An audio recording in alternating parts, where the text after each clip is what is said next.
Hello and welcome to Throwdown Thursdays. My name is David and today I'm joined by my good friend and fellow teammate Ashley. Hello. And today we're playing 12 Days. This is actually a Christmas themed game, which I don't have many of. But this is one that you demanded that we had to do. Oh yeah, definitely. For Christmas period. Yeah. I mean, during December, I feel quite Christmas. I love the run up to Christmas, buying all the presents. What's your favourite time of the Christmas period? Just like Christmas Eve, Christmas Day. I just love spending time with my family because I'm normally upstairs on the Xbox. I don't see them. I see my Xbox more than I see anyone else at the moment. Oh man. Yeah, Christmas Eve, Christmas Day and Boxing Day, it's all family orientated for me, so I'm with them Just all spending night, all day, and it's really nice. Yeah, spending time playing board games and Yeah. everything. Oh, we played Resistance last year, that was a good laugh. I can only imagine. So in 12 days, you have a deck of 12 cards, which is known as the day deck. So at the moment we're on the first day, and the gift deck, which is the big blue deck, consists of one card, 2 2s, 3 3s, 4 4s, etc. Going through the nursery rhyme of the 12, I think it's a nursery rhyme, Christmas rhyme thing. Yeah. Partridge in a pear tree, 5 Turtle gold doves. rings. Yeah, that's the one. Yeah, 5 gold rings. that's the one. So what happens, each player in their hand has 12 cards, and they play one card face down, and they flip it over. Whoever has the lowest gets the day. So Ashley, you just played the 5, which was lower than anything else, so you got the first day, which is quite a low card to start with. Yeah. Obviously there's 5 5s, so that's 1 5 gone. Before you actually put your card face down, you have to pass a card or gift a card to the player on your right, on your left, and then after that you then get to place a card. So this is the second day. So Ashley, you've stuck down an 11. Obviously you're not interested in getting it. Nope. But obviously Lewis and Natalie both play 6s, which cancel each other out, which means the next person who has the lowest card wins. You just so happen to have the 11, which is pretty high, so it's almost like a free card for you. Yeah, it was, yeah. It would have been nice to get maybe, I don't know, a higher day, but at this point you're probably not too interested. Yeah, it's better than nothing, I guess. Yeah. I mean, you could have you had a couple of cards in your hand. You could have maybe stuck a 9 for the first day. I mean, you really wanted to get the first day that bad? No, with a 5? not really. You know what? We hadn't played this game for, let's say, a year, because it's a Christmas game. Last Christmas. And once I'd laid the first card down, I was like, yeah, that was a pretty bad play. And then the tactics started to come back to me. And then you realised. Yeah, then I realised, right. You want the low cards for the end of the day, and you want the poor cards for the first few days, maybe the higher cards, the 10, 11, 12 sort of thing. So Lewis wins the third day. He wins it with a 5, which is also quite low, but he obviously wants it. So at the moment you're drawing, although you have 2 days. Natalie gets the 5th day. Yeah, or the 4th day. Oh, the 4th day, sorry, with the 5. Lewis again just putting a 12, so obviously not too interested in it. Although you did try and go with a 6. Yeah, it's pretty brutal losing out on a 6 there. Yeah, and saying that you could have maybe played one of the 9s that you had, but again, you kind of want to keep those for the end of the round, end of the game, because obviously they score you points as well. Yeah. So we're at the 5th day now. I think around day 5, day 6 is where it becomes quite important to start. This is where you start playing your lower cards. So like Natalie played down the 6, thinking that she could get it, but obviously you won out with your 5 again. So that means there's only 2 5s left.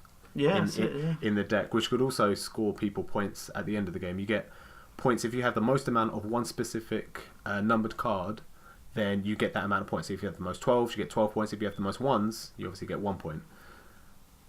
So this is the 6th day. really unfortunate. You obviously wanted that with a 4, so you played pretty low. You did have a 2, but obviously there's no point in playing the 2 just yet. That's gonna come a lot later. And Natalie put in a 4 as well, and Lewis wins out with a 6. Really unfortunate. At this point, what are we now? We're at day 7. So you've gifted off. So far, you've been gifting off all your 11s and 10s and 12s, all the high numbers, but you've still been able to keep quite a fair few 12s in your hand as well. It's obviously 12 points at the end if you can keep the most. Yeah. So we're at the 8th day right now, and like I said, what have you got in your hand right now? You're sitting there with a 1 and a 2. I mean, the 1 you got back on the 5th round, so obviously you want to wait to use those, really, don't you? Yeah, you want to use them, especially later on, but you kind of want to use them before anyone else uses it, because if someone uses exactly the same time as you, Yeah. then it's just a wasted card. So you've played a 2. I don't think any other 2s have been placed. So there's, you've got 9, 10, 11, 12. You still got 4 days left. So you've got the 2 zeros that are also in there. You got the 1, which you obviously have. You got the other 2. So if they go in order, your 1 could still be, with the other 2, be useless almost. Yeah. Oh, there's the first 2. What was that? Lewis, who just played that? So you've only got a couple more cards. And I messed up on the day deck. It looked like 12 came out next. So you had to change it for me. I don't think I organised the day deck. I say that, but I probably did. Yeah, you did. No, man. I watched you do it. No. Put the 12 as the third card. Oh, man. So what are we now? We're on the 10th day. So you stick down a 9. Because you're obviously not really... Not that interested.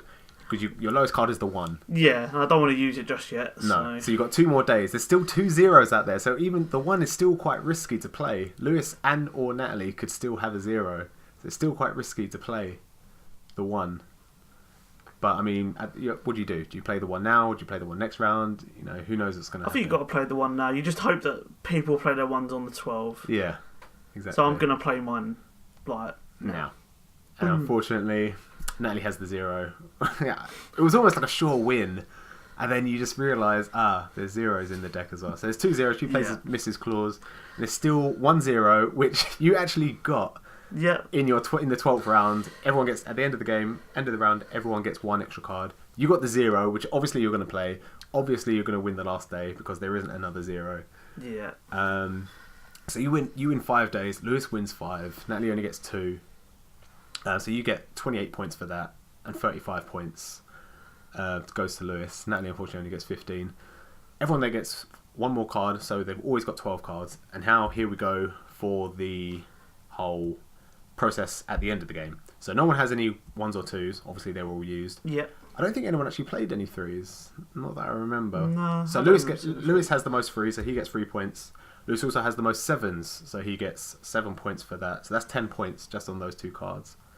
Natalie has 1 8, but I think Lewis has 3 8s on this one. So he gets 8 points for that. That's 18 points. He doesn't have the most 9s. I believe you have the most 9s on this one, which I think is only 3 or 4. So you get 9 points there. You also have a couple of 10s, but Natalie unfortunately has the majority of all the 10s as well. Has 50,000 10s. She has pretty much all the 10s. Lewis has all the 11s. Natalie has a couple. And then obviously you have majority of the 12s. I think you have 4 or 5 in the end. So this was actually the first game we played after not playing it for a year, and also the first game that Natalie had played as well. So it's kind of like a refresh for everybody sort of thing. Yeah. It's been a long time since you played. Natalie had never played before. Lewis hadn't played in like a year. So looking at this, is there anything specific that you would point out that you'd wish you had changed? Maybe. I think the fact that I swapped a lot of 11s. Yeah. I think how many did I swap? 1, 2, 3, 4, 5, 6, 11s. That's quite a lot. Maybe just keeping hold of 1 or 2 of them, just to stop the flow of the 11s kept going round. Yeah. I mean, that would have been a nice little some points at the end of the game there. Yeah, definitely. But definitely saving some of my lower cards for the end of the game instead of using that 5 right off the bat to get the first day. Sometimes you realise playing the 5, if you had 2 5s and you played 1, then obviously you've got there's 2 5s. You know where they are. One's been used. You've got the other one. If someone plays a second 5, you realise, okay, there's only 3 more 5s left. 3 more 5s left. So if you can get hold of the second one, or even just keep that one, if no one else grabs it, then you could play it at the end, and that's 5 points. You don't necessarily have to try and win a day for it. Yeah, that's it. If you substituted that first 5 that you played and substituted with the 9, then at the end of the game, if you kept that the whole way, that would have been an extra 5 points. Yep. The unfortunate thing for you was the 1. If you'd maybe played it the turn before... Yeah, got it. Yeah, I mean, Lewis wouldn't have got... Because the turn before, you played a 9. So if you had played that instead of... If you had reversed those round, if you played the 1 on turn 10... you would have got 10 points for that day. Lewis would have got less 10 points. That would have put Lewis on 54 and you on 59, which was just... Yeah, could have been massively game It is funny when you watch these videos, it takes 1 card to turn the whole game around. as I've said, in James and Carcassonne, one tile, and you could have got yourself extra points. Yeah. But no, I think it's a fun little game. It can be quite tactical. It's quite a bluffing thing as well. You can big yourself up and pretend that you got the zeros and the ones that you're gonna push for the final days to win. But at the same time, you could have nothing and just play things and hope that you score big at the end. Lewis luckily got big on both ways. He got 35 on the days, and he got 29 on the cards in the end. Yeah, all in all, I think it's quite a good game for Christmas. Oh, it's great fun. It's really easy to play as well for all ages, I believe. Yeah, exactly. It's quite a easy game to pick up. Yeah. Good fun. And it's good for Christmas as well. Yeah. Yeah. Alright, well, that's it for this video. Hope you guys enjoyed, and we'll see you next time. Goodbye.